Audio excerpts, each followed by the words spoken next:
to do some sketchy shit. Doo-dah, doo-dah, hope I get away with it. Oh, doo-dah, day.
Hi there, I'm Dan Hallfield, and welcome to Last Man Standing.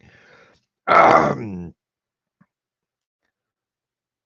the moment, I have exactly no idea how I'm going to even attempt to compete with Stupid O'Clock tonight. I'm not sure that it's even possible or that I should even try. But with me tonight, we have absolutely nobody yet because Carl and Don have gone to bed. Dawn is on her way to bed. Thesis might pop in. Nick Tuckert might pop in. Mike Jimmy might pop in. It's just, if I have to sit here and monologue, then I'll just sit here and monologue for a little while and then play some commercials and then go watch more Commando Cody, Sky Marshal of the Universe. Yes. Evidently, that was the one that I remember seeing as a child in East Tennessee. And everything, all the memories are coming back. I'll see all the things, and then I think I got like 3 more episodes of that left, and then I will have to start on the last Rocket Man serial, which is Zombies of the Stratosphere.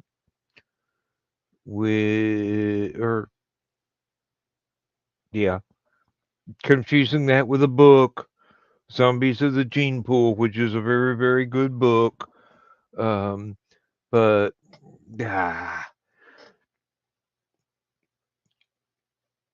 any case, the 4th Rocket Man serial actually has a very, very young Leonard Nimoy is a guest star. He is a Martian invader, which, from all accounts, he tried not to draw on for Mr. Spock when Star Trek came open. So, hey, um,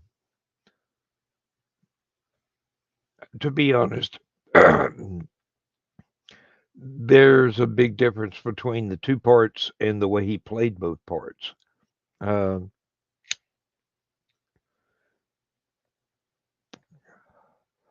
Nimoy seemed to have a chameleon factor to his acting ability. I've never seen any two different characters in anything that he has ever portrayed in different shows or different movies that were the same. He always gave his all to trying to make each character individually recognizable with their own strengths and weaknesses and foibles and gifts. It's just hey, oh, well, thank you, Nick. Thank you. Yeah. I'm not usually too bothered about like, share, and subscribe, but you know, it would help if more than a dozen people knew I existed in this particular uh venture. But it's never going to be as famous as Aphelion, and no, I'm not going to click back over and play an Aphelion ad right now. I do that uh, on my own often enough. Good night, Dawn. Go get you some sleep. Thesis says good night, Dawn. And Thesis also joins me. Hello. Yeah. Your show tonight was endlessly fascinating. Good. And I was very well, I wasn't surprised that you'd heard of Yoko Kano and the seatbelts, but um, I hope you are pleasantly surprised by Yellow Magic Orchestra. They are um,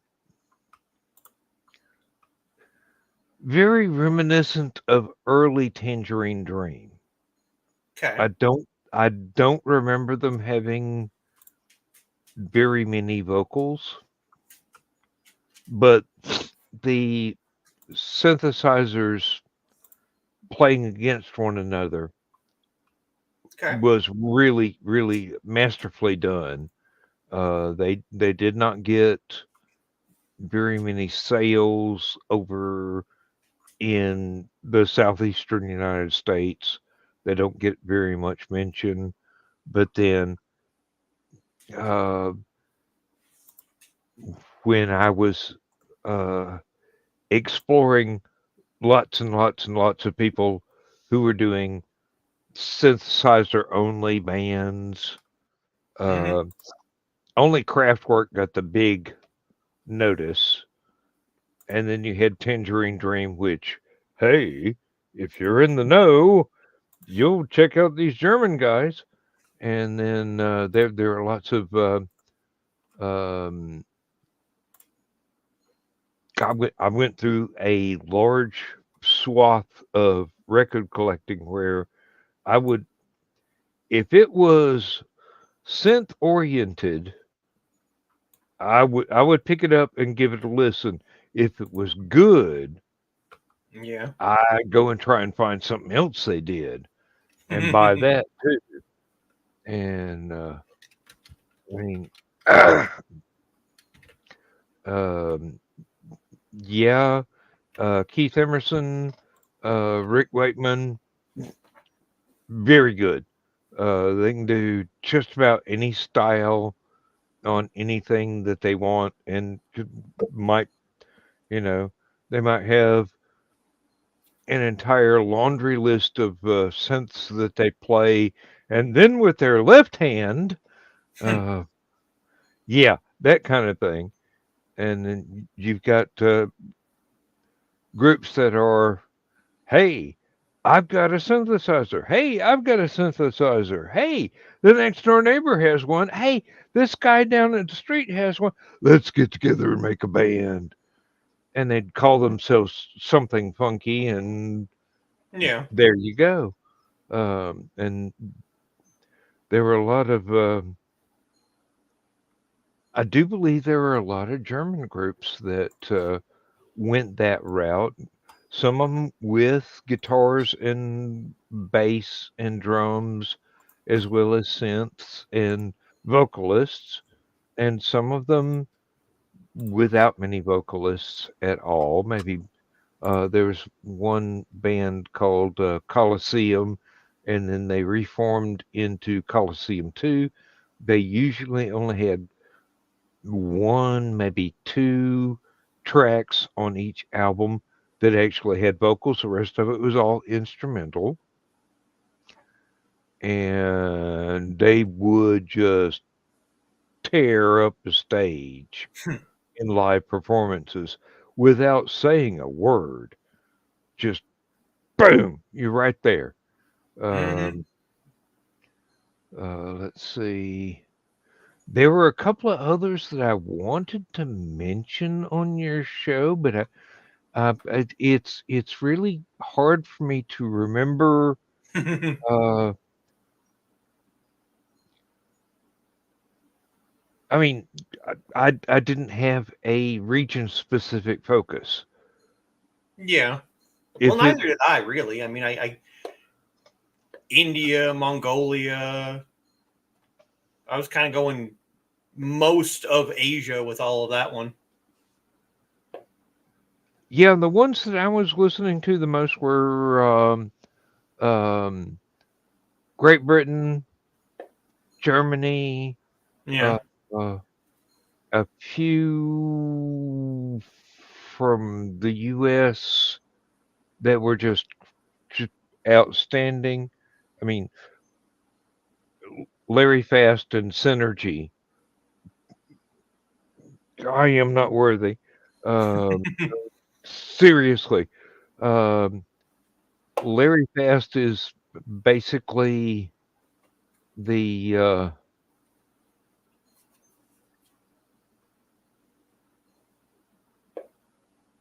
well, I hate to say the Alice Cooper of United U.S. Uh, synth composers. Wendy Carlos. Um, the list goes on and on and on. I- I've got 500 vinyl albums in the living room from my college years. I did have 600, but I was married at one time. Yeah. Oh, hey, Chris. Hello. Oh, I'm sorry. We're talking about music. You'll be bored to tears. Yeah, well, I lost count after 700 and something CDs. Yeah. I've got far fewer than that many music CDs. I've got a shelf of cassettes that are probably demagnetized by themselves by now, and My I've cassette got tapes. a metric Canadian ton of digital downloads of stuff. Zach and Don would be impressed. Oh, I don't have my cassettes are probably ruined because their exposure to extreme heat and cold. Mhm. And I do mine have would be ruined from extreme age. well that too, and I do have a lot of my mom's 33s and 45s. And I even have a good selection of her 8-tracks. I have one of the finest records I have ever stolen from my parents. My friend, one of my younger friends, he's maybe between 5 and 10 years younger than me, was amazed that my mom had a Conway 28 track that had never been opened out of the packaging. You're kidding. Oh, Nope. we are now promoted on X and Blue Sky. Good Lord, Nick. Thank you. Good night. Really? I mean, I have a Twitter account, but I never think to add it to our list of broadcastable channels for Yeah. because I never look at it anymore. Yeah. I got on there You're on and autopilot. well, I started looking at it and I'm going, oh wow, yeah, I love that actor. Oh, that actress. Oh, this celebrity and oh that, and I find out, oh God, they're really horrible people.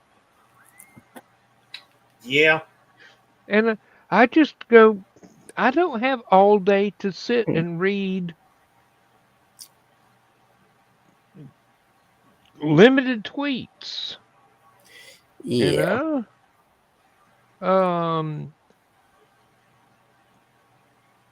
It's not like Facebook where you have damn near an unlimited character count. You've got a character limit for these Well, other things. I And jokingly say Instagram is for people who can't type much. one of my daughters does really well with photographs, believe me. Oh, Mhm. I would like to send out well wishes to my stepdaughter,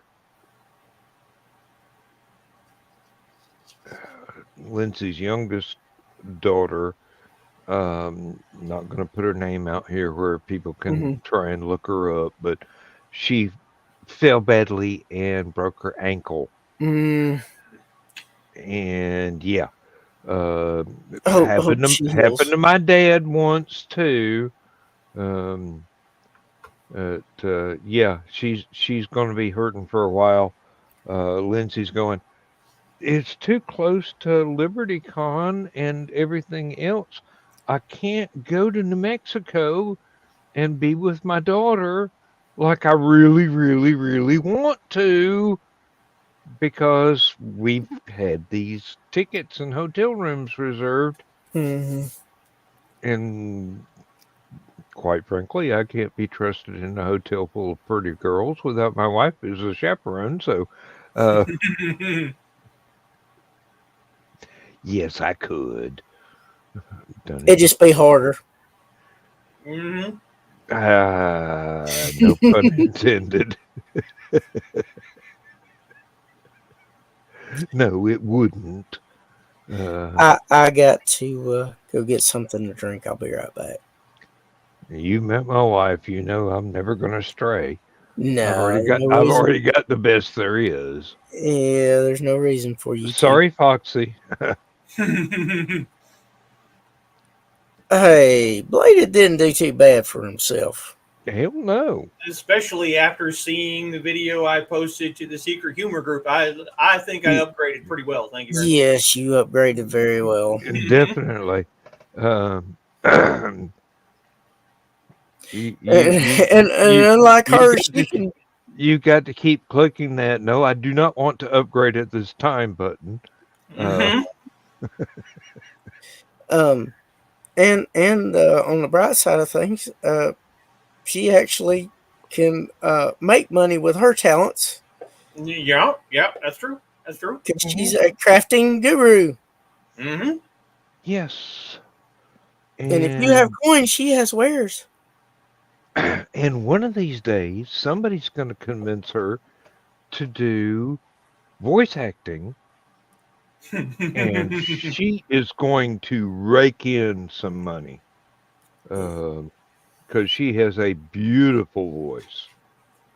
I've been telling her that pretty much since we got together, but Well, and not to say that she's not beautiful, without ever I, hearing her I, voice. I started to say, hell, if they see her hair and her eyes, they're going to be hooked. Mm-hmm.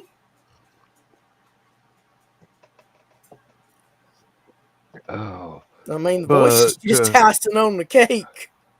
believe me, first time I heard her commercial, I was going, "Oh, why hasn't somebody signed her to a voice acting contract already?"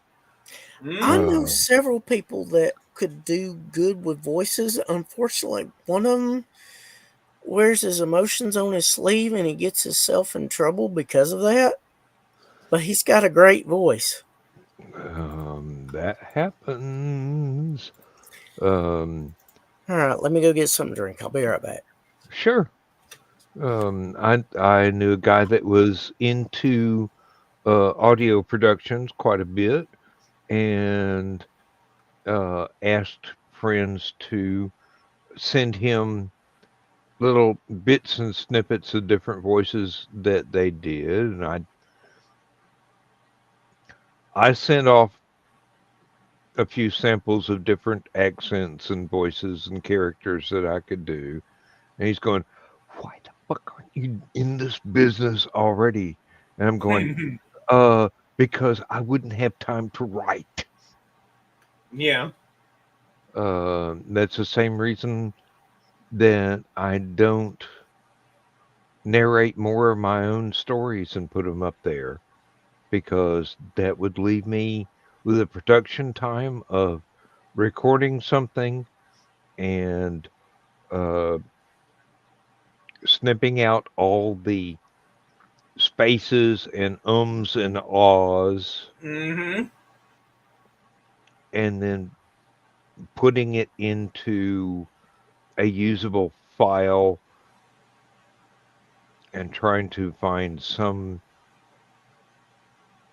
even if it is a still photograph accompaniment.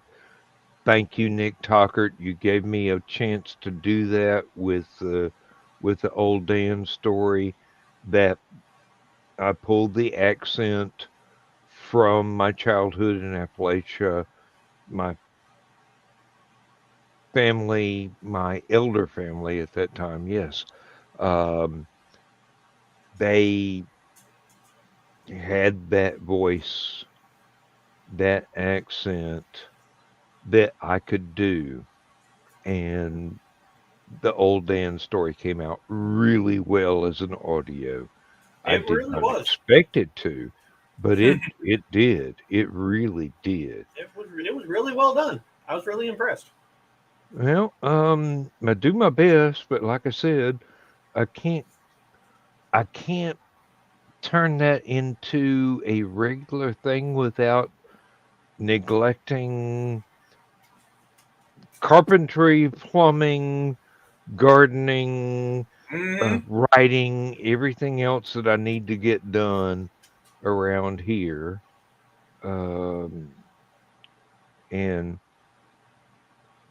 editing and publishing Aphelion, editing the short stories, doing the cover art, uh, paying for the web space, which is basically all it is for me for publishing is, hey, I've got a wallet.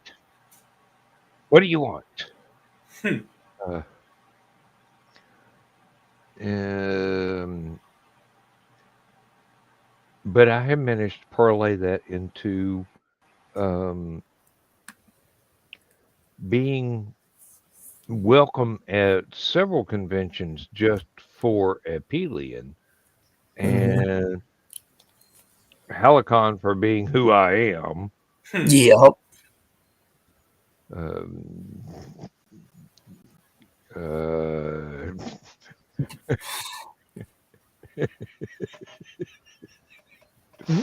we won't go into that. It Nick will think it's self depreciation, and it's not. Um,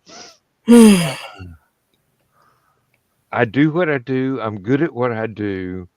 Um, Actually, I'm quite good at most of the things that I do, and the things that I'm not as good at, I can get better at if I were willing to devote the time to it. But my priorities are I am of an age in retirement, and I will say I have stories I need to either begin or complete before I shuffle off this mortal coil. Because once I'm gone, nobody's going to have access to the inside of my head. All they're ever going to see is what I've managed to scribble down as notes or something. Yeah. And a lot of that only means something to me because I'm hitting, hey, this character, this situation, this location, this is the plot. Um, work on this later because I've got so many irons in the fire. I think I've got like uh, 15 unfinished works going at the moment, Mhm. and only 3 are serious projects. The rest of them are, well, when I get bored with doing this, I'll do that. Mhm. We will proceed on that basis. Um, I've got to finish the fantasy story. That's the next thing I officially have scheduled. And then I get to get out my paintbrushes and a canvas and do the cover art for that story. I've already promised it to my publisher. It's got to be done.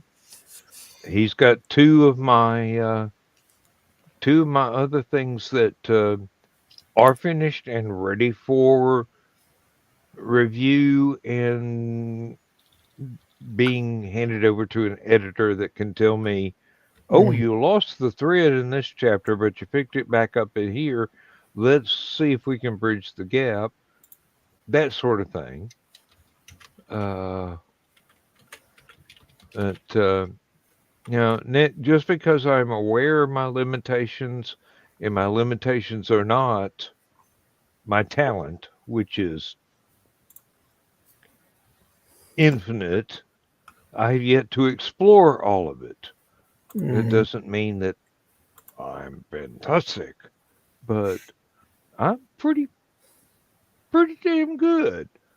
It just means that there are things that I wish I had learned how to do that I haven't learned how to do yet.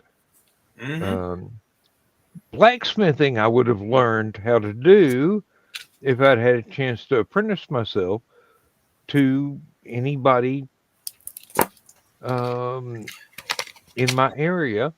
Um, I would be good at that because it's a form of design as Mm-hmm. well as sculpture as well as practicality. Those are all strong suits of mine to be able to combine all of that with heating up a piece of metal till it's glowing white hot and then beating the crap out of it when I'm in a mood. Uh, Oh, it's fun. A couple of yeah. years ago for Christmas, my dad bought me a little weekend workshop with a guy like a half hour away from me, and Yes. that's Abs- all me. absolutely. Full tang, riveted. Yep. Yep. Oh, all I had to do is look at it. I could already tell. Um, That is a thick spine too. yes, it is. Um, and that thick spine would come in handy with a ferro rod if you were camping and needed to start a fire with a ferro rod, as long as you were able to make the little bird's nest or tinder bundle or find some fat wood and scrape shavings off or whatever, or had any of the um, myriad different ways to start a fire. I've got a couple of flares back here for emergencies. I mean, if I was caught somewhere in a pouring rain, one of those things would start a fire real quick, even Mhm. even in a hurricane. But you know, um, I used to be into Yes. I used to be into primitive camping, and I'd go down to the bottom of Tallulah Gorge with some friends of mine. May they rest in peace. Neither one of them are still with us now. And we just hang out down there and have a great time and cook and um, wander around behind the little animals and kind of, uh, relax and decompress from the world above the canyon. I am fading fast. I believe I'm going to call it a night. I hope y'all have a great night. All right, you I at too. least wanted to be a part of the show anyway, because Yeah, I Well, haven't been able to Chris, you're attend it. always welcome. You're always welcome. I have a staff meeting tomorrow, so that's another reason why I need to try and get some rest. Yes, and let's see. Don will be in the staff meeting. Joe Dog, if he wakes up in time, will be in the Yeah, staff he'll meeting. be in it. He told me to call him before, so and Oh, message him okay. before that, so he'll be in it. Uh, Glenn should be, and Ruth, and maybe a few others. Well, if Megan shows up, give her a hug for me. I will do it. She said she would try to, but she wasn't sure yet, so we'll see what happens. All righty. Thesis, And you have a great night and the rest of your weekend. You too, Dan. Until you next time, take care. I will do my best. too. That's all we can do. Until next Let's time. Bye. let's see. I'm trying to find the last time I messaged Nick. There we go. We will try this, and I'll send him the link to this. But he probably won't join because he is an adult and he does have responsibilities. Yeah. Uh, well, it's life. These are the burdens that we must bear to be able to enjoy the things that we enjoy. Hmm. Sometimes we have to do things we don't want to do, like go to bed early and be responsible when we really like to stay up all night and just party and jabber and talk and just carry on like there was never going to be a tomorrow. But unfortunately, tomorrow always has a way of arriving. There you go, Nick. If you're still. What did I do wrong? Uh, let's see.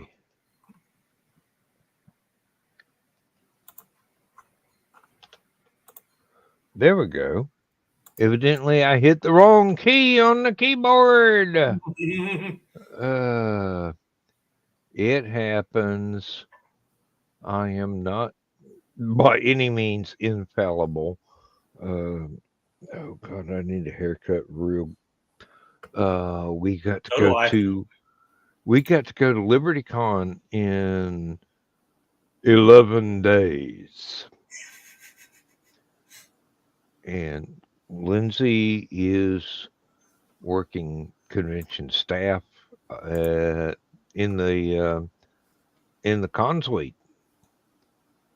Nice. So, well, um, because she is so personable and she works so hard at any tasks she undertakes, they want her to be con suite. So, uh, with all the perks that go with that, I mean, seriously, uh, that Yeah, it's just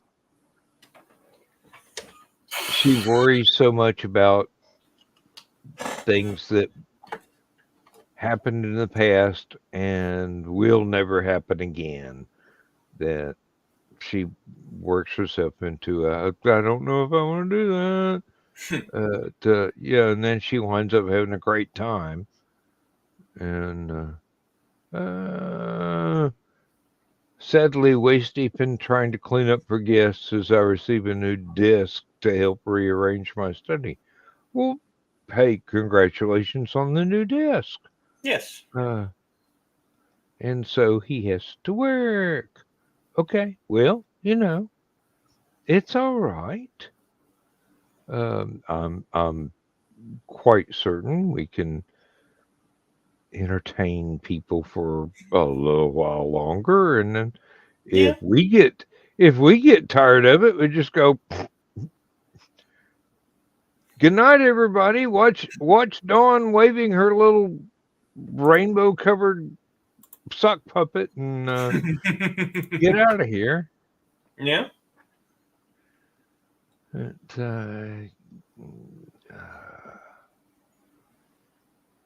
Kind of expected Paul to show up, but then again, he's been going through some stuff too. Yeah. Yeah. Oh, please, let me kill the browser-based Facebook. I usually only look at Facebook on my iPad where the reins are much tighter. Not so much garbage. Still garbage, but not so much. Yeah. Although they do keep trying to show me TikTok videos of girls trying on transparent tank tops or whatever, and I'm going, look, I'm old, I'm not blind. This is just way beyond the community standards. Facebook shouldn't be showing me this. But no, evidently, Facebook goes, hey, if it gets us views, we don't care. Mm-hmm. Double standards much? Just a little bit. Yeah.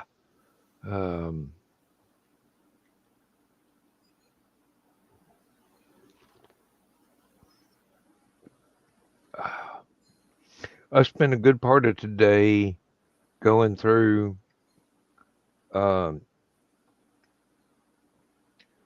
videos for channels I'm subscribed to. Most of them concern canal boats in England, or people that used to be on canal boats in England, but still have their channels going, doing their stuff after they've moved off the boats. Or there's one girl, she is actually raffling off her canal boat for £5.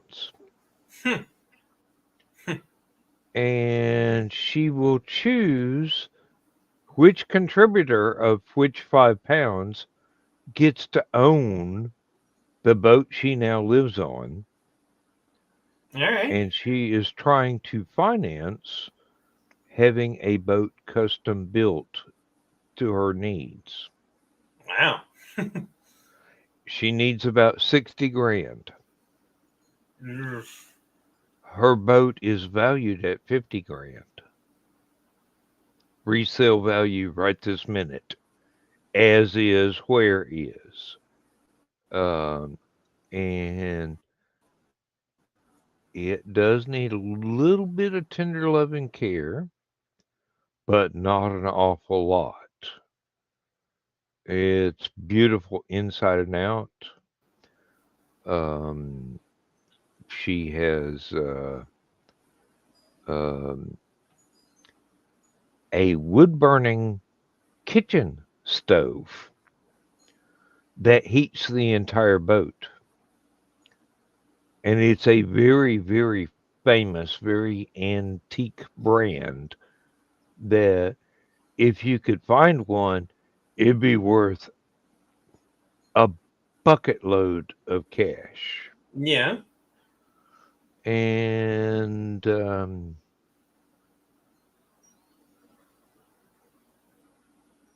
interior is in great shape.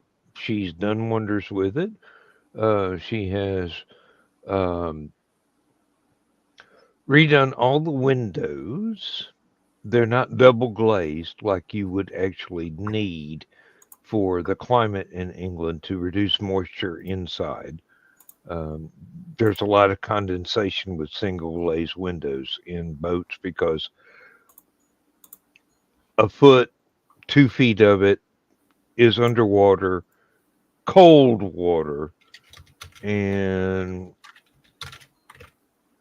it does draw moisture. There's a lot of condensation on the windows. Um, most folks have these little bitty battery operated vacuum cleaners with an external tank, and they just vacuum the water off the windows, that all the condensation, and then pour it back in the canal where it came from. Yeah. And Turn to sender. hey, it works. Um, it's I think the motor is a 3-cylinder diesel. Most canal boats have diesel engines. Yeah. If they're teeny tiny, they might actually have a gas powered outboard rather than an inboard with a drive shaft that goes out the back. There's lots of maintenance you have to do on these things. You have to make sure that the seal between the water outside and the engine compartment does not start leaking. Otherwise, your boat sinks. That would be an issue. You know, you don't want your house to sink. No, you don't want your house to sink. But basically, they use a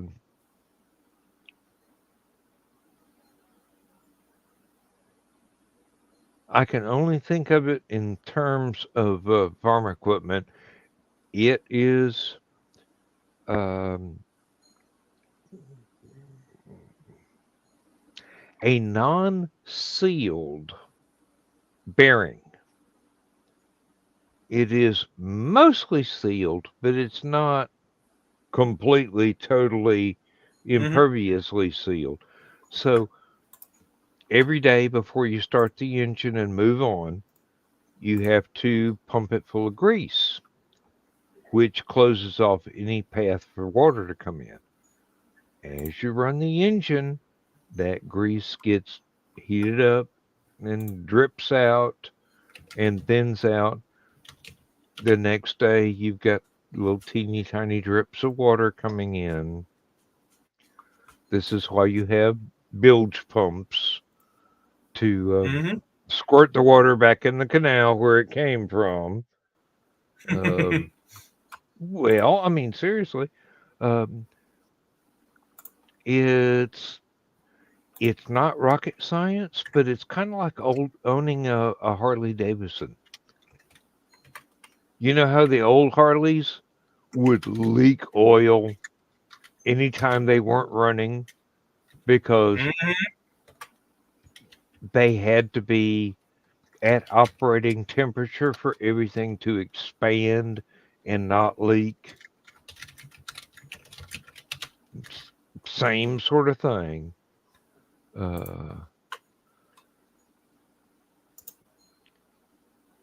And then as part of the deal, there are 3 places to moor up your boat on the side of the canal. Some of them are 24 hours. Some of them are 48 hours. Some of them are a week. Some of them are 2 weeks. But at the end of that time, you have to move on down the canal someplace a measurable distance, because the people that run the Canal and River Trust have people going up and down the sides of the canals going, okay, BR 549 has been here for 6 weeks. Oh, wait, though, they told us their engine is broken down. It's all right. Yeah, or somebody's got COVID, or somebody's got a medical issue and they have to stay close to their only doctor that they can get appointments with because they don't have a fixed address. They live on a boat.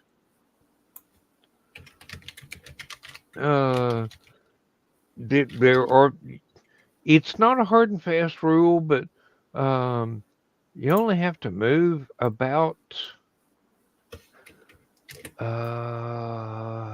20 miles a year if you do it right. But most people try and get 10 to 14 miles every time they drive. And at 2 miles an hour, which is the usual speed, 4 miles an hour is the speed limit. That's as fast as you're allowed to go on a canal. On a river, if your engine can do it, you can haul it. I mean, flat out.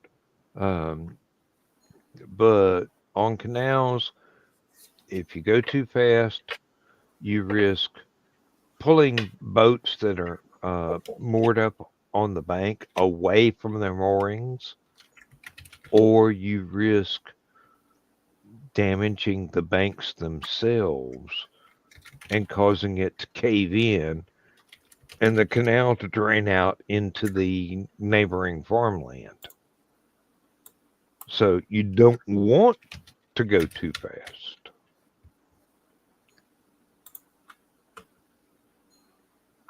You're trying to respect nature as well as the constructions of mankind, as well as your fellow boaters.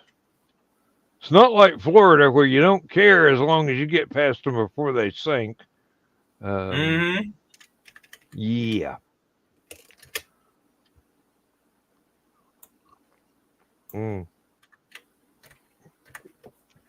I could probably talk about canal boats for days on end and never repeat myself. It's a fascinating. Excuse me. Not bad manners, just good alcohol. It's a fascinating subject. I originally approached it doing research for a story. I wanted to have one of my characters living on a canal boat in England. So I started looking it up and I started watching the videos and I'm going, why doesn't America have something like this so I could buy me one? I mean, basically, once you have the boat, even if you've got a mortgage on it and it's not fully paid for, the actual yearly living expenses are like 10% of what it costs to live in a town. Damn. And about 5% of what it costs to live in a major city. That doesn't mean it's cheap by any means whatsoever, but comparatively, I don't see why 90% of England isn't living on canal boats, you know.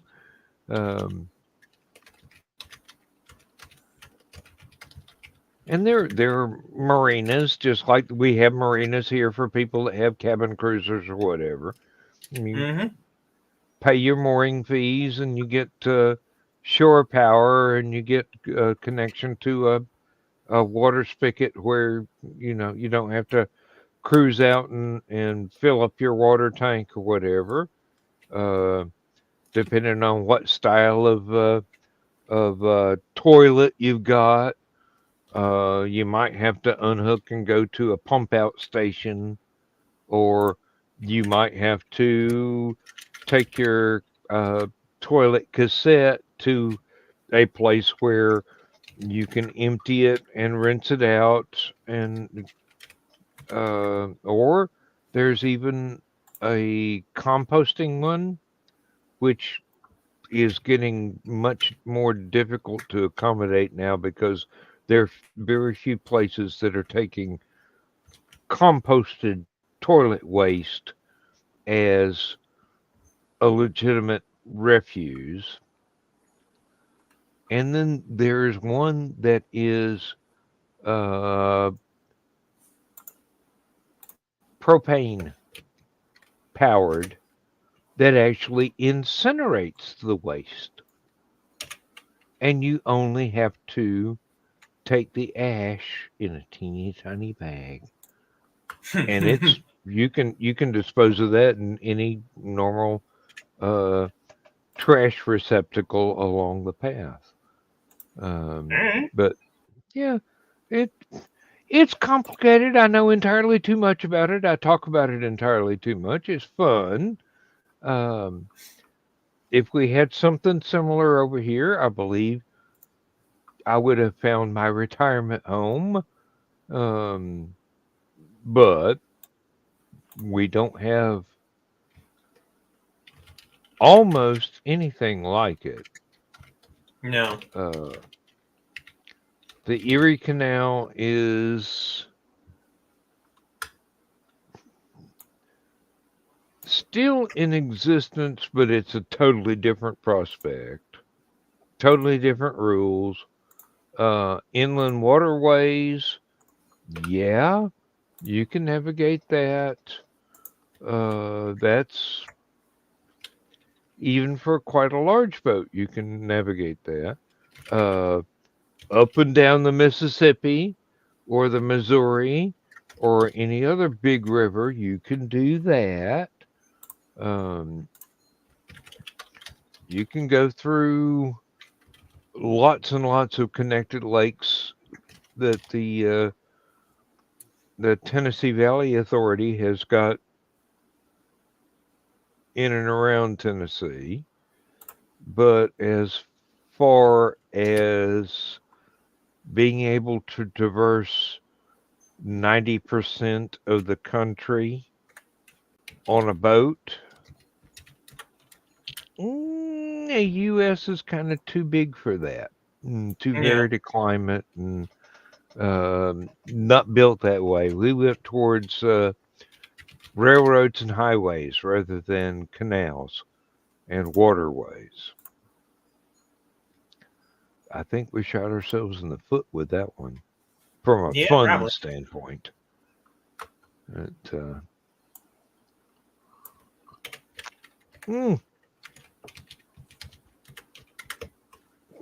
Alcohol abuse. I dribbled.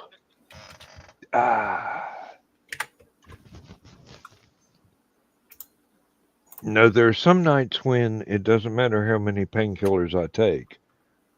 The arthritis still goes. Remember me? I ain't going nowhere.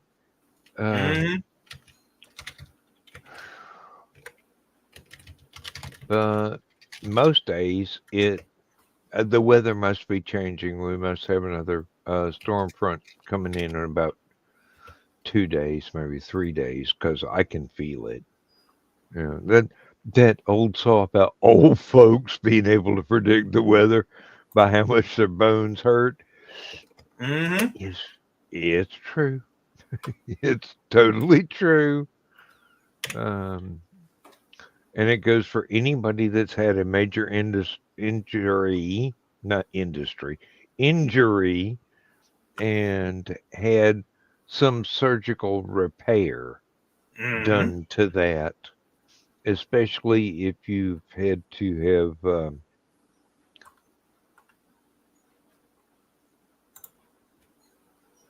non-biological parts installed. Yeah, my brother's got a few plates and screws in one hand. My dad had plates and screws in one ankle. I've got a couple of titanium screws in one knee. Believe me, I get a 3-day warning of every major storm coming through. I don't. It works even when I don't feel the pain yet. Hmm. I'll get up. I'll be getting dressed. I will notice the long healed scars over the surgery will have suddenly, instead of being flat and smooth, they will have developed little bumps Hmm. that you can see. I mean, it doesn't hurt, like I said. This is pre-pain level, but they are visible as swellings, and it's all due to changes in air pressure and stuff like that. Because used to, my sinuses would tell me about an hour before a rainstorm, but this 3 days early, I'm going, I know those are not mosquito bites. That's where the screws went in. It's going to rain day after tomorrow, day after that. And it's never wrong. Sometimes it doesn't rain as badly as I thought it would, but that's because the storm died out before it got this far. But the air pressure changes made it this far way before the storm. Mm-hmm.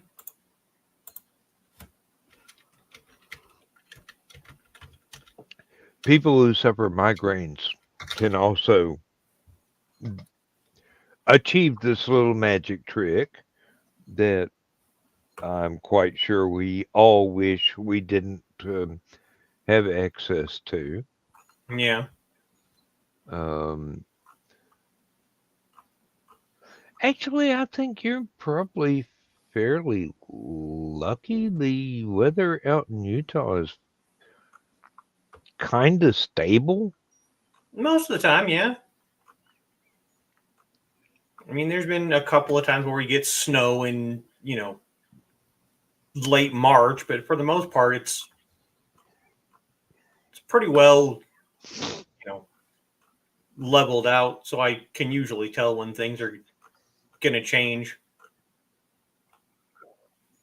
Yeah, but you don't get torrential rains from April to September. Um, No, that usually happens either in September itself or end of September into October. but I am guessing that you also have a tornado season that you've got to worry about as well. Not really. It's not that bad. No. Okay, good. I think we had one mini tornado that picked up our trampoline when I was still living with my parents when I was a teenager. It's more the very, very occasional earthquake or just lots and lots of wind. It's just windy all the time.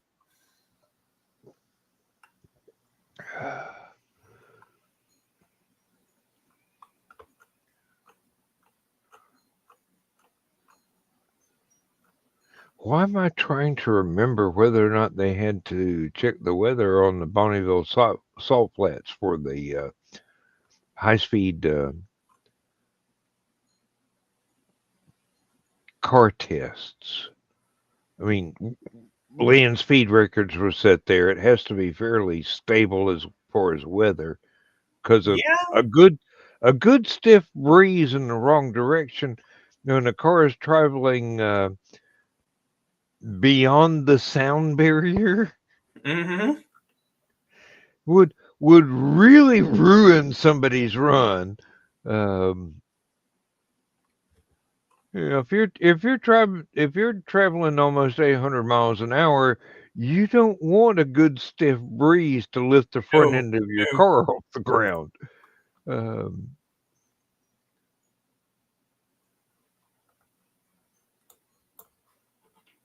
And it definitely does get pretty windy during the late spring and kind of into early summer most of the time. I think a couple of sci-fi writers have used that seasonal wind phenomenon as part of developing the uh, the weather patterns on alien planets that they made up. Hmm. Yeah, All right. Larry Niven has one where um, the rotational pole of the planet actually points at the star rather than up and down. So as it goes around uh, seasonally, it's got a little bit of polar tilt, but not much. Um, when the planet is rotating sideways towards the sun rather than pole on towards the sun, there's a buck of a lot of wind. Hmm. They're going, oh, those deserts out there, they're just crying out for ornamental plants. And then during the off season, the 700-mile-an-hour winds tear all the plants out of the ground. So we just build cities underground and never go upstairs. There That's you go. why we're all albinos, because they never see sunlight. Um, there are others. Um, there's one. Um, I think Larry Niven came up with this one. It's an egg-shaped planet, and it's huge. So the North Pole and the South Pole actually stick outside the atmosphere. And then the further you get towards the equator, the more temperate it gets until you actually find two habitable zones. And then when you get to the equator, because it's such a huge planet, Hmm. the atmosphere is like Venus. It's just thick and impenetrable and hot. So you've got these two little rings around the ends that are perfectly fine. You can build cities, you can have a perfectly normal life there as long as you can put up with twice, maybe 2.5 times the gravity of Earth, Yeah. which causes heart problems because human bodies were not evolved to deal with 2G, 2.8G, something like that. Mm-hmm. Uh, you know, and then in the middle, you've got the life that evolved on the planet, which is basically um, whale-sized slugs. Yeah. No, And they're intelligent. They are sentient creatures. They have their own civilization. They have their own writing. Um, but they were engineered by somebody else billions of years ago. And when the engineers died off, they were left on their own, and they just went, well, all we can do is cruise around on this ocean full of foamy yeast and eat that. Maybe we should study astronomy or something here. Oh, but it's too cloudy. Well, we'll think of something. And yeah,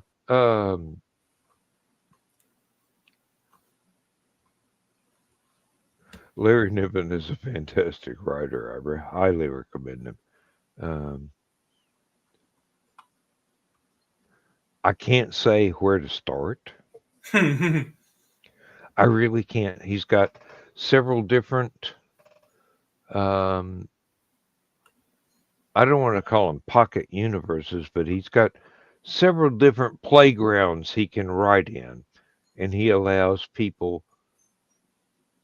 other people, to write in some of those playgrounds as long as they don't break the equipment.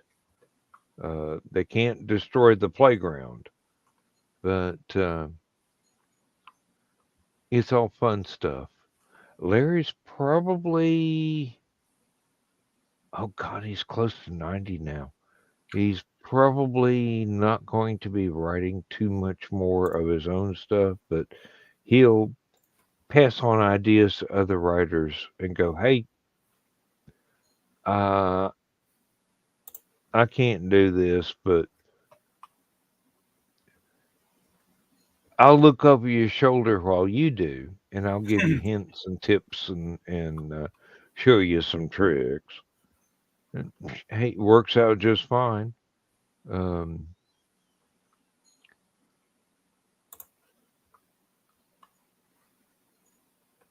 Oh, I just realized one of my main problems with talking about writers that I liked is most of the ones that I like the most are no longer with us.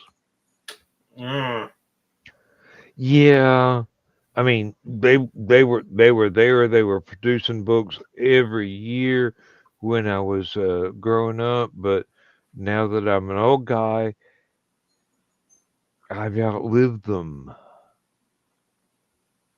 Yeah. And not too many people write in those styles anymore. Although I attempt to from time to time. And when I do, it's pretty damn clear that it's an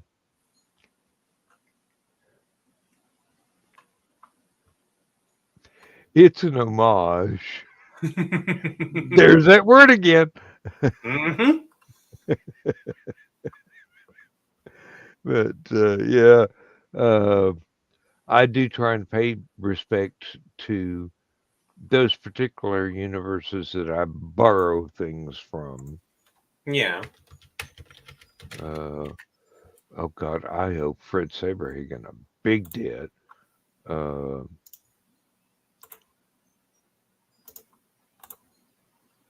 I owe Brian Daly a big debt. James White.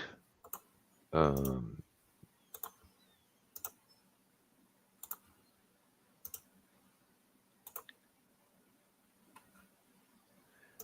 will have to say I owe Arthur C. Clarke a debt as well, but mostly in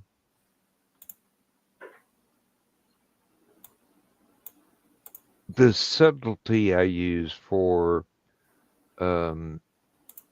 romantic themes. It's sort of, this is not really important to the action of the story, but hey, they want to get it on, so let's just suggest it and draw the curtain and go on to the next scene. That's the style I write in. Whereas Aunt Donna's looking at me going, that could have been hot, but you chickened out. Sorry, out of my comfort zone. Believe me, if I wanted to write penthouse forum letters, I probably could have, but I have the vocabulary. I just don't have the interest. Yeah. I mostly I write adventure stories, and sometimes there are. As a matter of fact, in the better ones that I write, there is a romantic angle, but it's very 1940s, 1950s sort of idealized romance rather than 1990s. The only thing that keeps this from being porn is that the door is closed. There aren't assistants. Seriously. Yes, I've got a copy of the Kama Sutra. I know about assistants.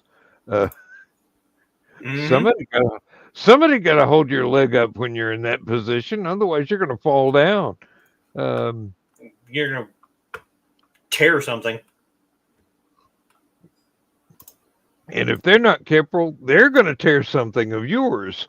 Or if they're mad at you because you mistreated them. That too. Wish. Hey, I did not say that I could not think of these things. I just said I couldn't write them. This is true. Believe me, if I ever cut loose and wrote a horror story,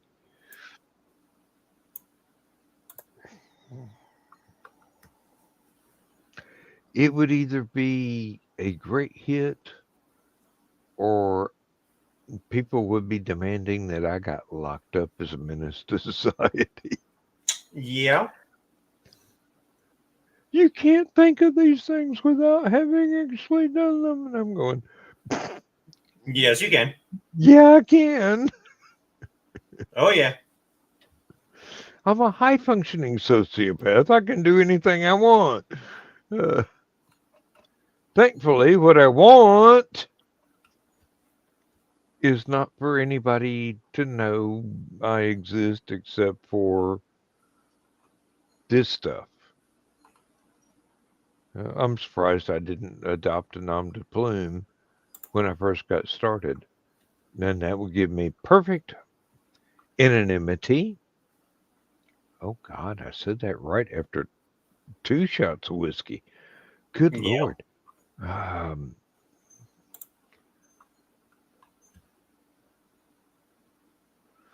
I do believe the kind of horror that I am comfortable with is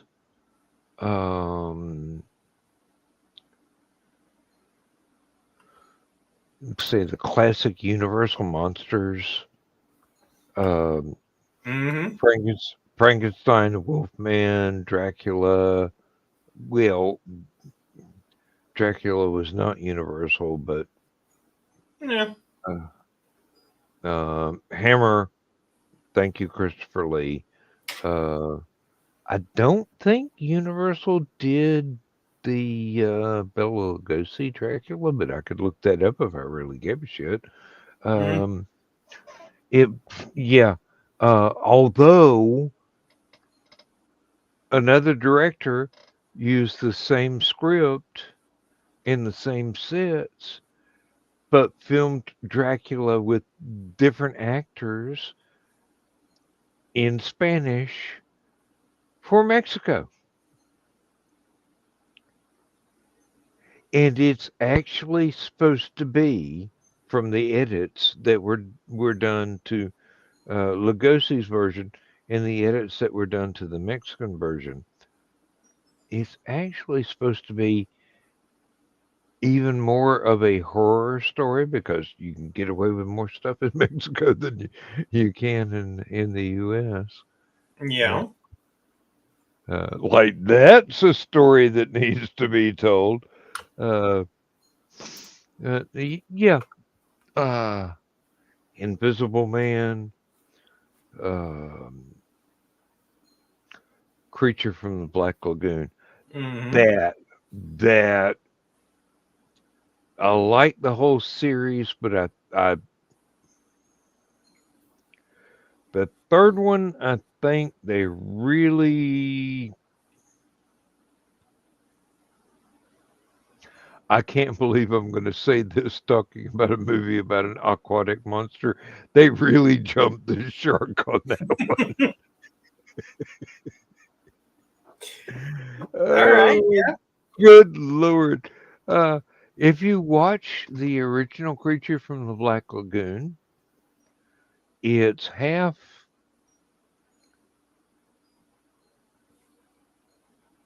monster movie and half unrequited love story between the creature and the lead actress.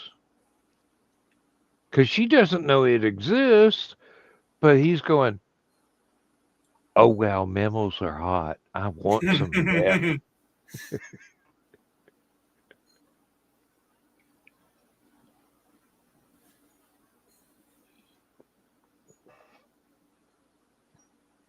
And people have done their imitation,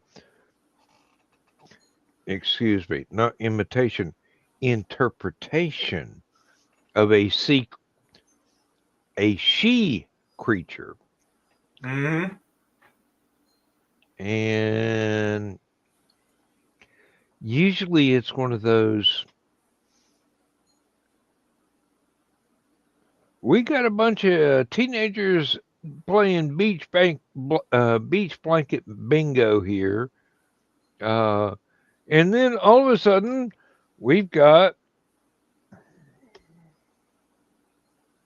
our best interpretation of Creature from the Black Lagoon with breasts popping up and going, oh, I'm going to kill all these men because I don't have one. Mm-hmm. And then it finds one it wants to collect. Um, 50s movies. Who wrote this stuff? I mean, Ed Wood only could type so fast. He couldn't have done everything. Um, you are familiar with Ed Wood, I hope. Mm-hmm. Plan 9 and lots of other. Mm-hmm. This is so bad. It's wonderful. Yeah. Um,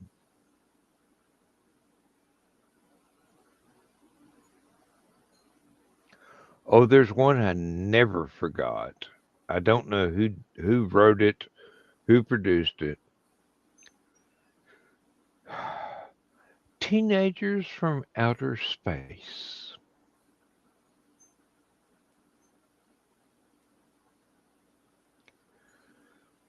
With giant crawdads as the monster, and aliens with ray guns that turn people into skeletons, and the most wooden, inflexible actors playing the parts of the aliens. I mean, this is like, I'm being filmed for this movie, and I'm going to pretend I'm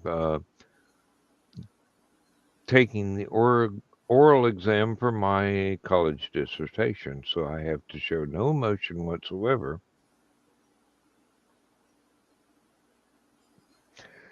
it's all right if no emotion is in the script, but if you're Mhm. writing something that includes a romance between a teenage alien and a teenage Earth girl, somebody got to show some emotion somewhere, or it ain't You gonna would hope. work. Uh, and here we digress into, hey, now we're getting into Dan's tips and tricks about writing. Um, Hold on, let me get a note. Let me get something to write. no, you already know what you're doing. Uh, Most of the time, yeah. hey, um, you make your characters as realistic as possible. You put them in situations that may or may not be out of their control, whether they know it or not. Um, you give them some conflict so that they don't really know exactly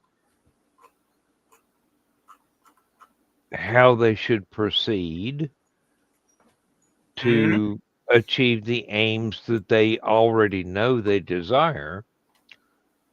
And you give them a little bit of ambiguity as to whether or not, hey, if I do this, am I the bad guy? Hmm. Or am I the hero I think I am? And then you go, hey, and just in case, here's a cute girl you can fall in love with. Who's usually a redhead. Hey, no, I'm not Carl. Uh, I'm not. I'm not choosy. They most most of the girls I have my heroes fall in love with are uh, brunettes. Don't know why. Hmm. Um, Robert Heinlein had a thing for redheads, but then, hey, um, nothing wrong with any hair color whatsoever. No. Uh, that has nothing to do with it. It's got to do with the personality and the knowledge and the uh, I don't want to say education, experience, Yep. the real world experience of what people have gone through. Um, yeah. Um,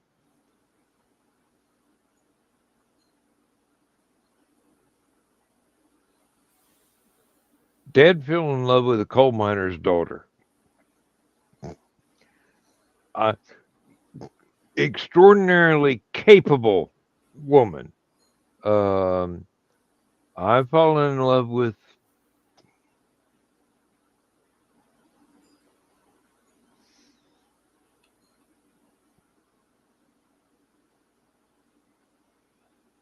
how do I extricate myself from this without because I am being recorded. I've fallen in love with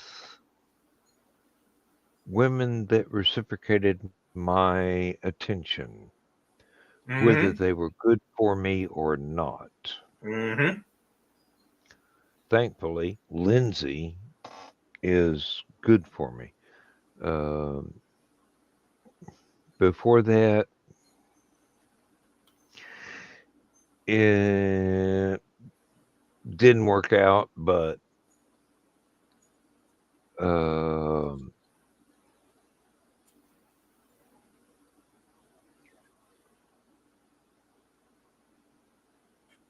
wasn't always my fault, wasn't always their fault. Sometimes it was just circumstantial. Yep. You know, some personalities do react well to one another, and some don't. Uh, mm.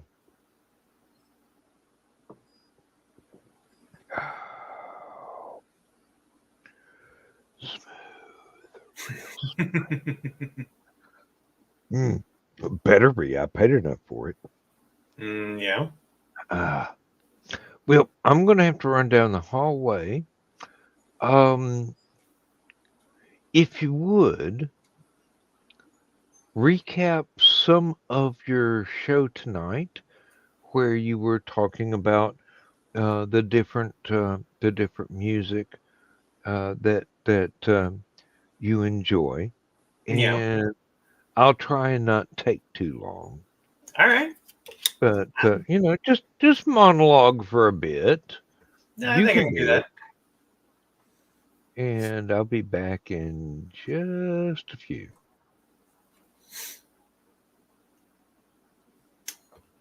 All right. Let's see. I have very eclectic tastes when it comes to music, but I do listen to a lot of hard rock and heavy metal. So I really enjoy the Mongolian throat singing band, The Who. A lot of people know about them now, but when I first discovered them, they weren't terribly well known.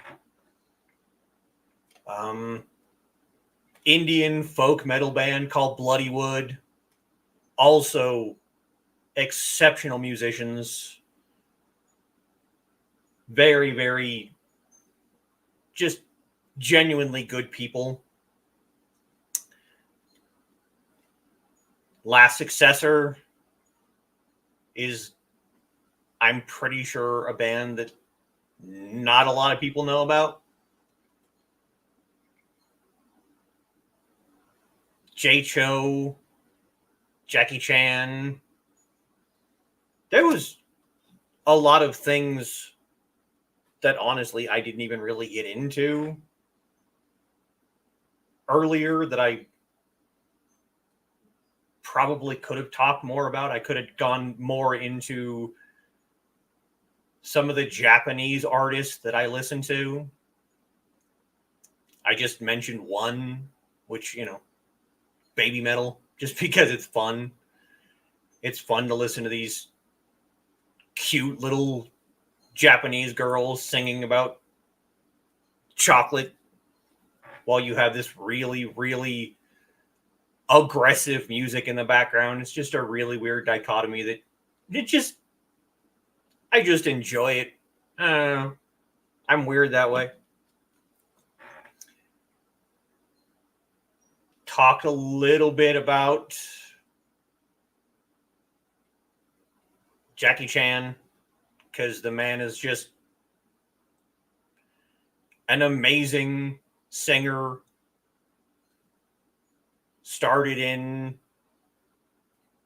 Peking opera when he was a kid. And most of his Hong Kong movies are, he sings the themes for them. Just really, really good stuff.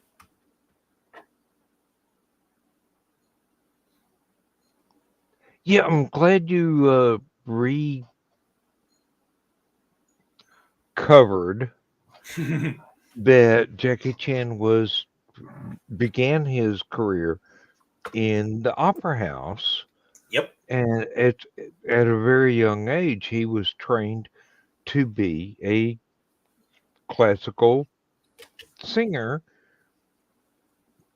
While also, learning to flip and kick and do all the other things that you would have to do on stage if you actually went and saw a Peking opera. To beat the shit out of extras until the sacred cows come home. Yeah. Uh-huh. The man exemplifies my philosophy of anything a human being can pick up is potentially a weapon. And Sammo Hung does that a lot too. They both kind of came up in Peking opera together. So they have a lot of the same kind of philosophy when it comes to like weapons. And Sammo Hung did a fairly short-lived TV series in the, I don't want to say the mid-90s, where he played a Hong Kong detective who came over here to America, and like in the very first episode, he beat the crap out of a guy with an eraser, like a chalkboard eraser. That You scene could hit really hard to hurt somebody with one of them. Well, you just have to hit him a lot. Well, okay, yeah. Repetitive impact syndrome. Mm-hmm. Oh Lord, yes, I once broke something because I was pissed off, and I just did the I don't even know where I picked it up, probably some book somewhere, but this grip and just bam, bam, bam, bam, bam, bam, bam. I actually split a 2x4 in half, long ways. That'll I do was it. really pissed off at the time. Oh, thank God it wasn't a person. I Mm-hmm. still wouldn't have been out of prison yet. Good Lord. People don't know their own strengths. Nope. A lot of them think they know their own weaknesses, but they actually don't. And sometimes they can't tell the difference. Sadly That's, true. yeah. Oh,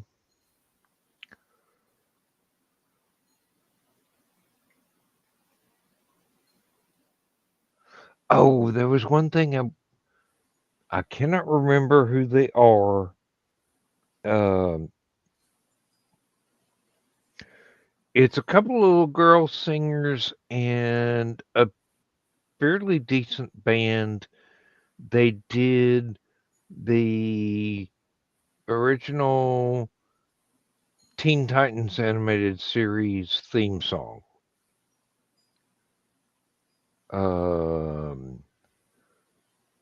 Puffy, I mean, Goomy or something like that. I don't know. I don't remember.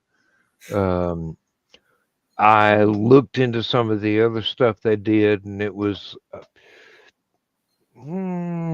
except for the guitar player showing off, it was all pop music. Yeah. But, you know,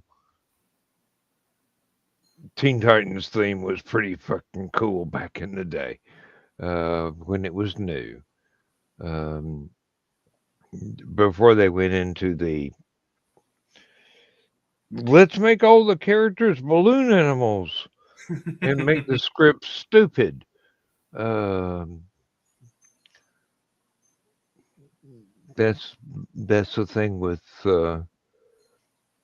animated cartoons. When the scripts are serious and the actors play it serious, and the sound crew, the composers, everybody does it seriously, they can be amazing.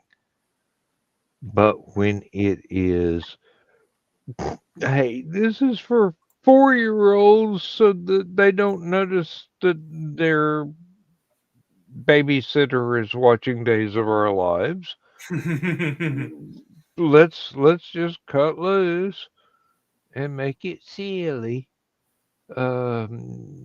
It can go belly up real quick. And astoundingly, or maybe not, you can find fans of both styles of the same show. This is for kids, this is for teenagers and young adults and old adults and comic book fans and anybody that's got two brain cells to rub together. Being able to make a spark with two brain cells, you're doing okay. Yeah. Better than let's not go there. That's political. I don't want to go there. You fill in the blanks is what you think I would say. Our dear viewing audience of what, 4 people? Well, no. Usually in a week or two, it's about 30 something. But, you know, um, I never tried to kid myself that this was going to be uh, a way for me to get monetized. And No. no, this is a way for me to have conversations with people I enjoy being with and have fun. Mhm. And talk about things that I don't get to talk about unless I'm actually at a convention surrounded by people that are fans of the same things that I'm fans of, and they're fans of things that are I have no idea what are, and they're willing to tell me about them and hopefully improve my education. Always Uh, good things. um, were you exposed to the classic Johnny Quest cartoons? Mm, possibly a little bit, but not like a great deal. I remember vague things. If you get a chance, look them up. They're very cinematically done. They're very serious while still having comedic elements. I mean, it's not like Scooby Doo where it's mostly comedy, but you have some serious things. With Johnny Quest, it's mostly serious, but you have a few comedic moments. Um, it was one of those things that was done as uh, nighttime, primetime anime for adults and kids alike. So the scripts had to be engaging for a large age range. And it Okay. had to be something that would appeal to the parents as well as the children to keep the viewership up. Later on, after the first one was gone, I think it lasted 2 seasons. I do believe. I'm not sure. I'm not going to look it up. I don't care enough to be pedantic enough to look it up. Uh, it lasted more than 1 season, but when it went on to, oh, it's a cartoon. It's only supposed to be Saturday mornings for kids, or oh, it's only supposed to be on Cartoon Network because no one but children watches this. Meanwhile, Cartoon Network subscribers' median age was 54. Um, who'd have thunk it? But no, very good, very well drawn, very, yes, I will say very well animated. Um,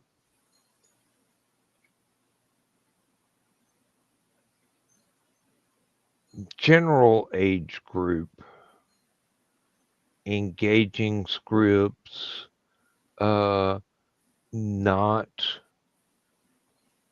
by any means aimed solely at children, because a lot of people got killed in those cartoons.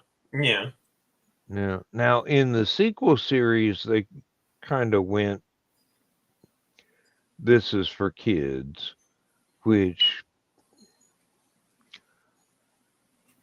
undercut the appeal. But that happens to a lot of things that go into sequels. Hmm. See, there was a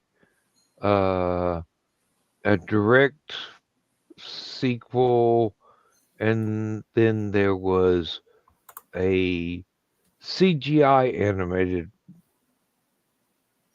I don't want to call it a reboot. It was more of a continuation, but um, for CGI, excellent artwork, excellent, excellent voice work. They even got some of the original voice actors that were still with us to reprise some of their character voices.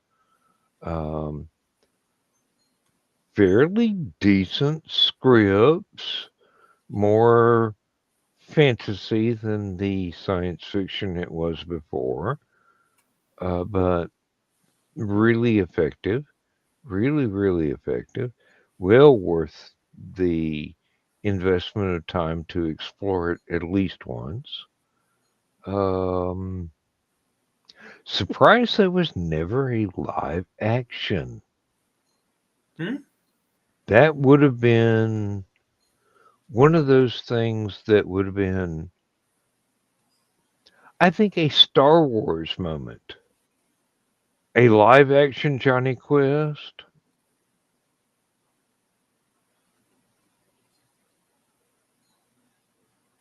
I mean, seriously, I don't know why someone, well, if they did think of it, that never got greenlit.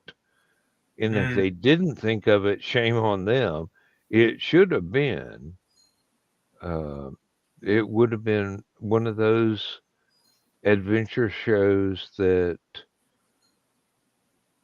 probably could have hit it off really big until the writers got tired of, oh, same thing over and over again. Uh, First 15 minutes, it's horror.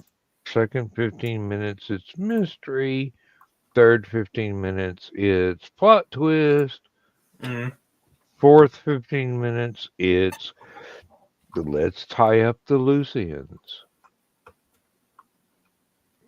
And yeah, um, live action gets kind of formulaic at Yeah. times, which is not necessarily a bad thing depending on the genre.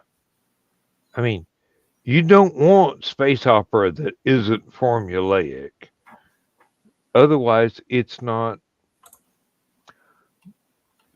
your father's space opera that you wanted to see, you know. It's not Gray Lensman. It's not uh, Skylark of Space. It's not, and I know those are both Doc Smith. It's not your father's Tarzan, you know. Believe me, there are a lot of people that were pissed off when Tarzan was no longer Johnny Weissmuller, even though Ron Ely did a fantastic job. And then George Pell made the Doc Savage movie as a comedy, and the fans wept in frustration. Um, should have been done as a period drama, sort of like the early seasons of Ellery Queen. Perfectly serious, perfectly in period 30s, 40s, 50s, but occasionally a bit tongue in cheek. Hmm. Not always, but occasionally. Those were good mysteries because they gave you all the clues, and at the end, the lead character goes, "Hey, we're about to wrap this up in the next act. You've got all the information I've got. You've seen everything I've seen. Who do you think did it? It was a very good approach. And it started off as a movie of the week sort of thing, along with McLeod and McMillan and Wife and other movie of the week things. Oh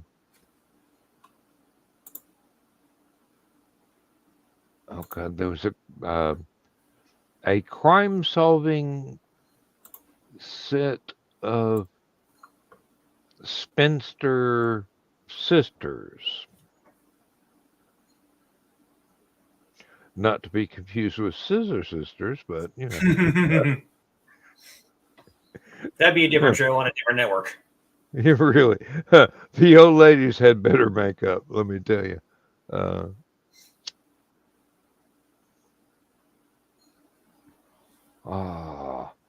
I wish you could remember the title of that one, the name of that one, because it went on. It was a movie of the week. It went on for a while.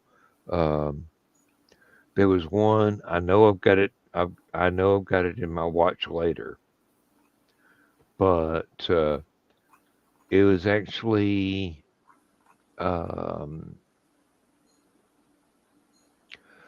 sort of a not exactly D&D, but it was a logic puzzle piece where they had to go to different guest stars and get a clue to solve the puzzle.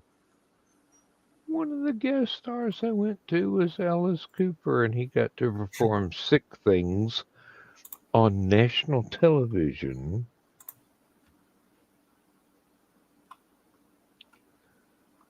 And then when they did the supervillain wrap up at the end, Alice was not included in the villains.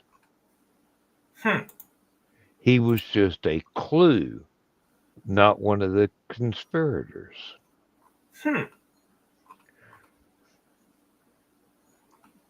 Established Alice Cooper as a hero character, an NPC, if you were, and not one of the bad guys. Kind of like that.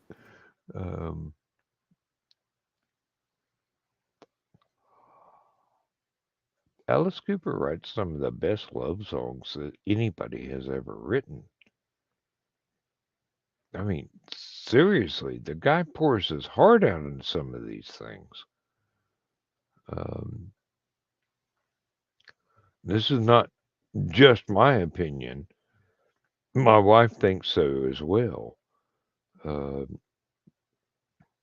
The only other person I know with more complexity and nuance would be Frank Zappa, who is a whole nother level of what the fuck have I gotten myself into now?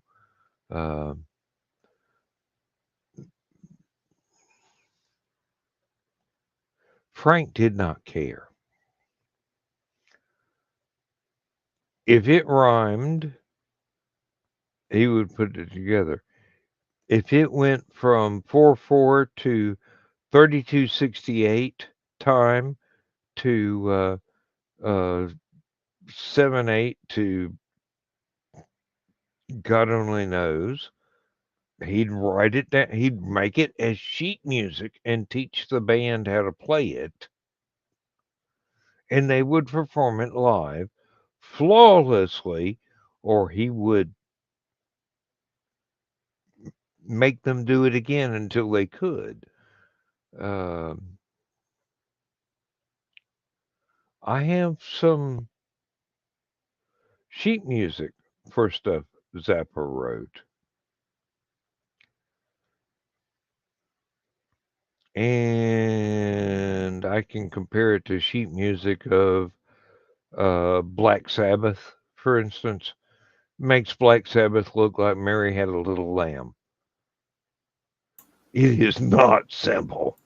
It is hideously complex, which is exactly what he loved to do. Hideously complex, multiple time signatures, multiple key signatures, change after change after change, very um I would say operatic Hmm.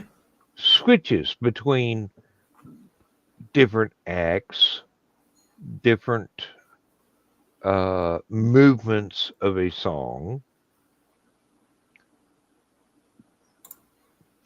Very few people have that level of complexity that you just go, that's all one piece of music? Wow. Might have might have four different movements in it, Hmm. which sounds like four totally different songs, but they're all thematically intertwined.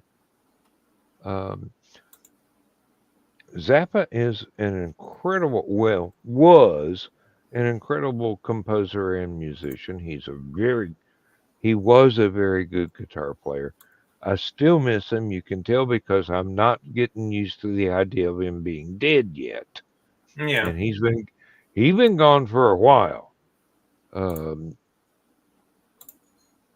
but see, this is the rabbit hole Chris and I usually go down talking about music. Um, oh Lord. Uh,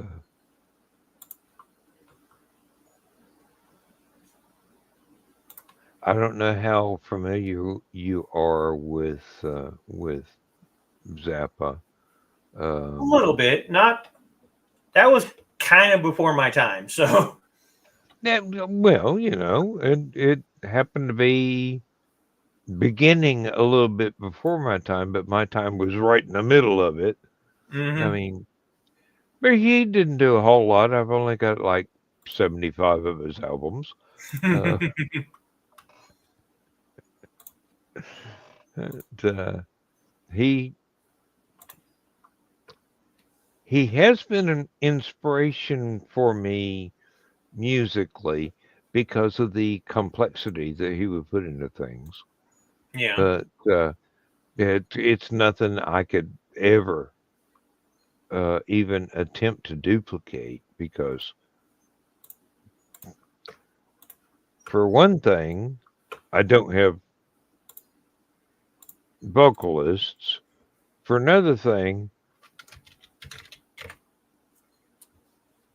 I can't write lyrics like that. Um, or I could, but I'd get banned from the county.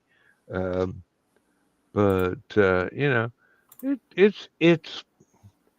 it's fun. It's occasionally a little bit risque.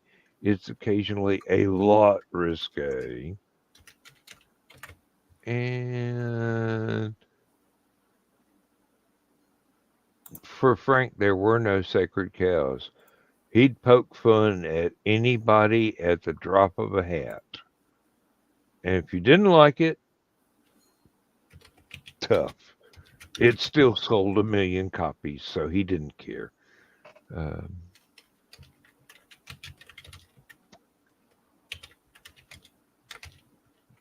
well, that one died on me without me noticing.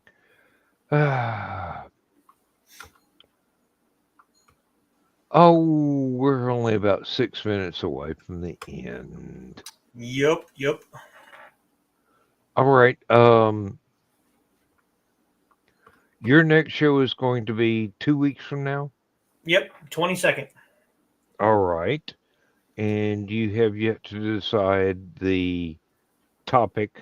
Yeah, I have no idea. Something will come to me over the next couple weeks, hopefully. All right. Um, for those of you who missed out, do look for the Tea House on Thesis's channel on Yep. YouTube. It was a very good show tonight. It's always a good show. Um, It's not only entertaining, but it is educational in all the good senses of those two words. Chris doesn't do anything on his own. He's just the power behind the throne of Hallowcon. Yeah. John doesn't have his own show, but believe me, if you need to know anything military, talk to John Scarborough and he will look it up and find it out for you. Nick Talkert in the chat has a show at least 3 times a week, and sometimes he will improvise when he's in the mood and have more. Dawn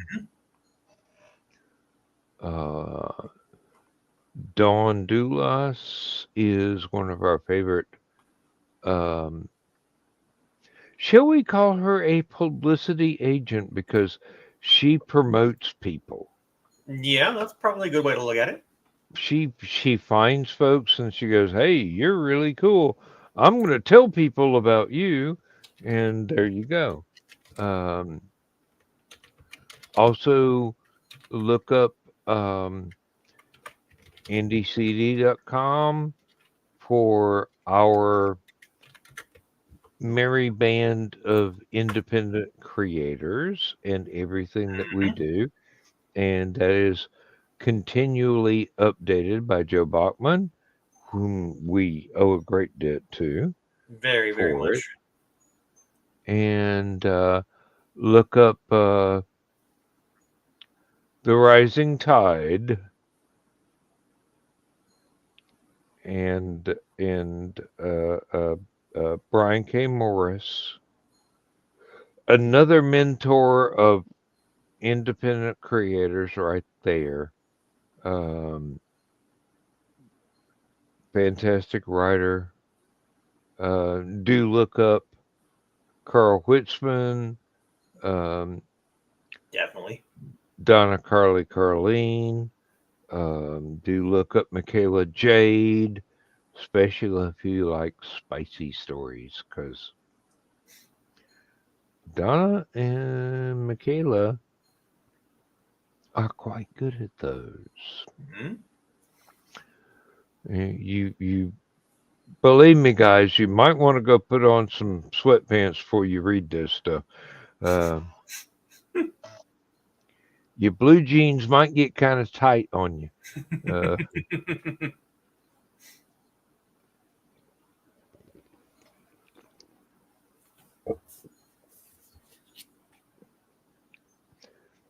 And which ignores the fact that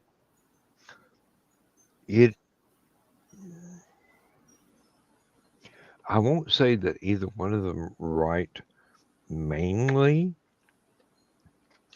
for ladies, because romance does not have to be that way. No. It's not bodice rippers from somebody that turns out a book every 35 minutes because they have a template that they file off the serial numbers and change the location and the costumes and the lead character names and just cut and paste the entire thing all over again. And believe me, there are world famous writers that do exactly that. They have like 7 individual stories and they change it up over and over and over again and milk that cash cow for all it's worth.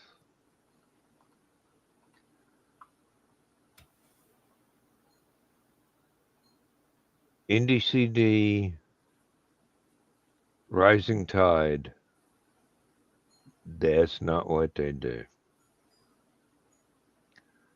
It's original, it's exciting, It's Mhm. non-formulaic. It is not any single genre. Nope. I mean, Amy Hale does not write like Michaela. Amy does not write like me. Aunt Donna doesn't write like Uncle Carl.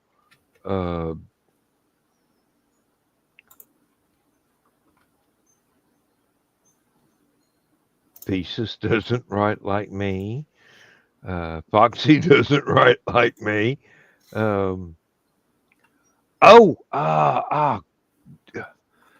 Richie didn't show up tonight. I got a story from him scheduled for next month's Aphelion. Oh, nice. Well, I will definitely keep an eye out for that. I hope that he has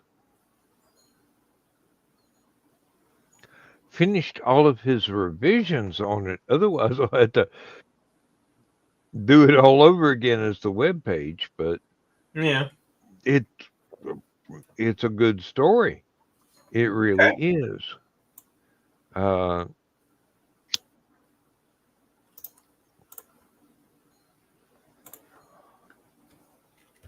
And usually,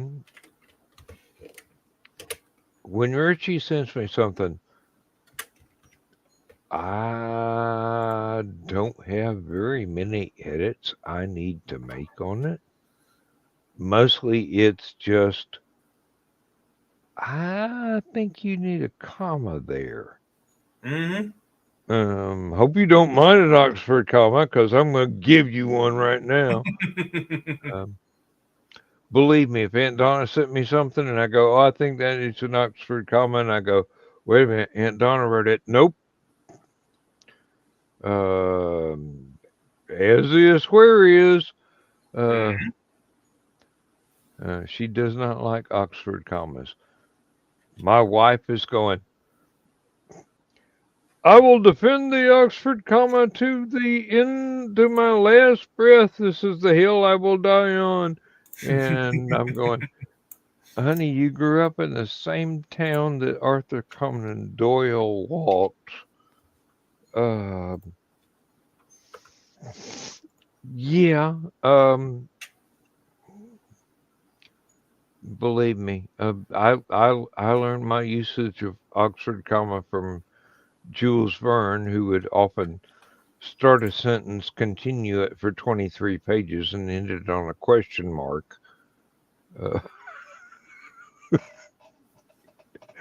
Long, drawn-out paragraphs. They make sense when you're reading the book, but they don't make sense when you're trying to edit the damn thing.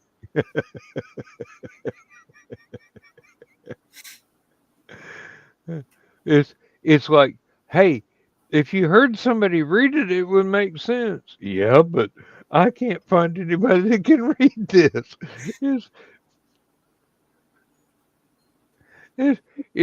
It's almost like George Lucas. You can't say this shit. You can only write it. Yeah. Nobody talks like that, which is why I recommend to any writer who's doing dialogue to say it out loud and see if anywhere in the sentence structure there are stumbling blocks.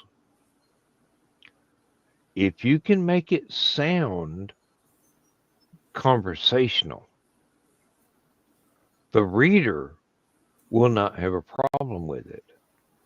It might be the most eloquent poetry on the face of the earth, but if people can't read it without stumbling over something, if it doesn't sound natural, they're not going to read it a second time. Nope. And they're not going to recommend it to their friends. And on that note, thank you for putting up with me for this long tonight, Thesis. No, no problem at all. And thanks to Chris for popping in, and Joe Dog for not interrupting us. And I'm going to have to hit the end stream here before he comes in and goes, "Are you asleep yet?" But as Chris is fond of saying, go good guys.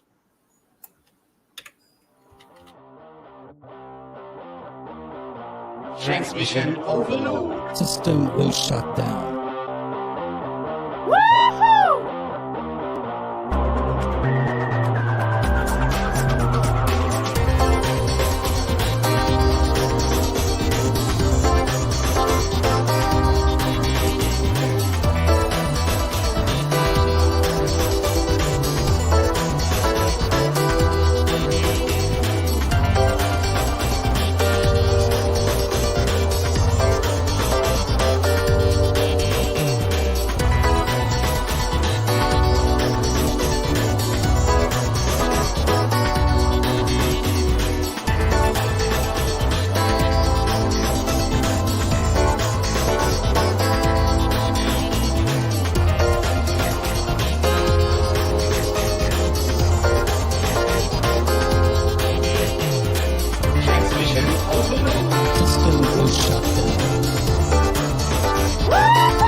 System will shut down. System will shut down.